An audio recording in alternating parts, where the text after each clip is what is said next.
अस्सलाम वालेकुम, welcome to my YouTube channel. तो आज हम लोग करेंगे total volume of interstitial site in FCC crystal.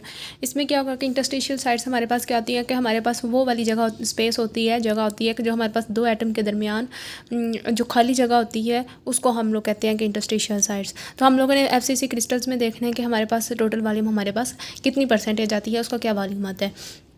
अगर हम लोग देखेंगे तो हम लोगों ने एफसीसी का हम लोगों ने ऑक्टा और टेट्रा को लेकर चलेंगे, जिसमें हमारे पास अगर हम लोग लिखें कि वी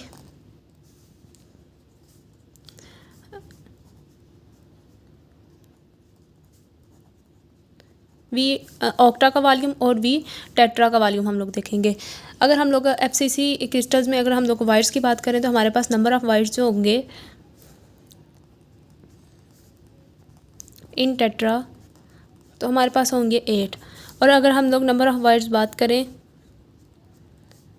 इन ऑक्टा तो हमारे पास होंगे 4। सबसे पहले हम लोग इसका देखें कि वॉल्यूम का हमारे पास फार्मूला क्या होता है कि 4/3 पाई आर क्यूब होगा। और हमारे पास क्या है कि हम लोगों ने टेट्रा और ऑक्टा का वॉल्यूम निकालना है सबसे पहले, फिर उन दोनों को प्लस करेंगे तो हमारे पास टोटल हमारे पास वॉल्यूम आ जाएगा। तो अगर हम लोग टेट्रा की बात करें तो हमारे पास 8 होते हैं, तो हम इस वॉल्यूम को हम लोग क्या करेंगे 8 के साथ मल्टीप्लाई करवा देंगे।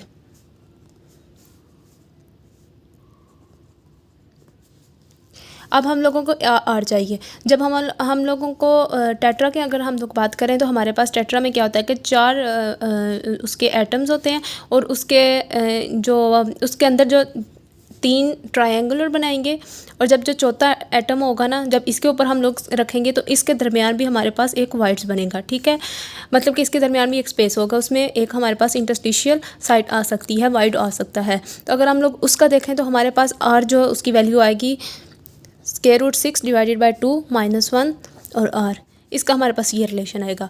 अगर हम लोग ये आर जो इसमें पुट कर दें, v is equal to 8 multiply by 4/3 pi r की वैल्यू है √6 डिवाइडेड बाई 2 -1 और आर, और इसका हम लोग लेंगे क्यूब। और इसका अगर हम लोग इसकी वैल्यू अगर हम कैलकुलेटर से कैलकुलेट करें तो हमारे पास आती है 0.255 आ जाएगी। बाकी अगर हम लोग इसको सारी कैलकुलेशन करेंगे तो हमारे पास वैल्यू आ जाएगी 0.3816 आर क्यूब। नेक्स्ट अब हमारे पास ये किसका निकला है, वी टेट्रा का निकला है, टीवी का। अगर हम लोग ऑक्टा का निकालें, वी ऑक्टा का एज इट इज़ करेंगे, लेकिन उसमें हमारे पास नंबर ऑफ़ वाइट्स कितने हैं 4 है, तो उसको हम लोग 4 के साथ मल्टीप्लाई करवा देंगे तो 4 multiply by 4/3 pi r cube हो जाएगा। लेकिन इसमें ऑक्टा में हमारे पास आर की वैल्यू जो होती है वो हमारे पास (-1) और आर होगी। ठीक है, अगर इसमें हम लोग इसकी वैल्यू निकालें तो हमारे पास ऑलमोस्ट 0.414 आर आएगी।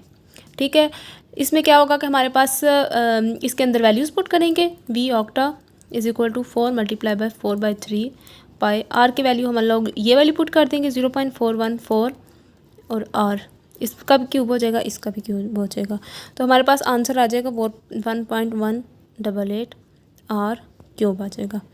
अब हमारे पास क्या होगा कि वी ऑक्टा का भी हमारे पास निकल आया है और वी हमारे पास टेट्रा इसका भी निकल आया आंसर, और हमारे पास ऑक्टा का भी आंसर निकल आया।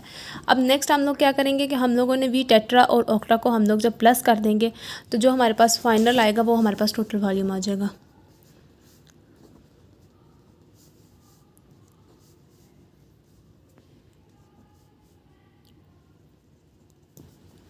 जो हम लोगों ने वी टेट्रा का निकाला था वो हमारे पास है 0.3816 आर क्यूब प्लस, और वी ऑक्टा की जो वैल्यू निकाली है 1.188 आर क्यूब आ जाएगी।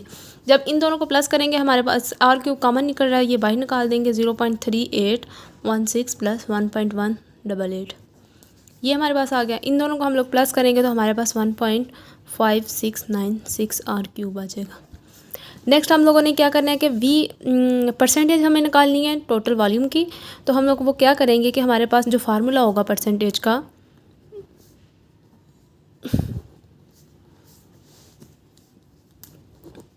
वी वाइड जो हम लोग को टोटल निकालेंगे ये वाला divided by V F C से मल्टीप्लाई कर देंगे 100 के साथ। ठीक है। अब क्या है कि VFCC हम लोगों ने निकालना है। VFCC कैसे निकालेंगे, ये हमारे पास ए क्यूब की वैल्यू अगर हम लोग FCC की बात की जाए तो हम लोग पीछे डिस्कस करते आए हैं कि हमारे पास क्या होता है कि FCC जो है ना वो 2√2r के इक्वल होता है। ठीक है, तो हमारे पास ये हमारे पास क्या है कि ये जो FCC के केस में ये वाला हम लोगों ने निकाला था। अब इसकी जगह ये पुट कर देंगे और होल का क्यूब लिख लेंगे, तो हमारे पास ये आंसर आ जाएगा कुछ इस तरह 22.26 r3 ये आ गया। अब नेक्स्ट क्या करेंगे कि हम इस फार्मूले में पुट कर देंगे वी वाई, जो हमारे पास क्या होगा कि FCC जो कि हम लोगों ने ये हमारे पास FCC के केस में ये होता है, और ये हम लोग अगर इसको कैलकुलेटर करें तो हमारे पास ये वैल्यू आ जाएगी। अब उसमें हम लोग पुट करेंगे वी वाइड हमारे पास क्या है, ये वाली वैल्यू है, और VFC जो हम लोगों ने ये निकाली है ये कर देंगे, इन दोनों को डिवाइड कर देंगे तो हमारे पास क्या आ जाएगा कि 1.5696 r3 डिवाइडेड बाय 22.26 और r3 आ जाएगा मल्टीप्लाई बाय 100। अब ये r3 से कैंसिल होगा, तो इनको जब हम लोग डिवाइड करेंगे तो हमारे पास 0.069 मल्टीप्लाई बाय 100 आ जाएगा। जब इसको मल्टीप्लाई करेंगे तो 6.94% हमारे पास वैल्यू आ जाएगी। ये हमारे पास इसका total volume of interstitial side FCC के लिए हमारे पास 6.94 ये हमारे पास आंसर आएगा। अल्लाह हाफिज़। अगर वीडियो अच्छी लगी तो लाजमी लाइक और शेयर कीजिएगा।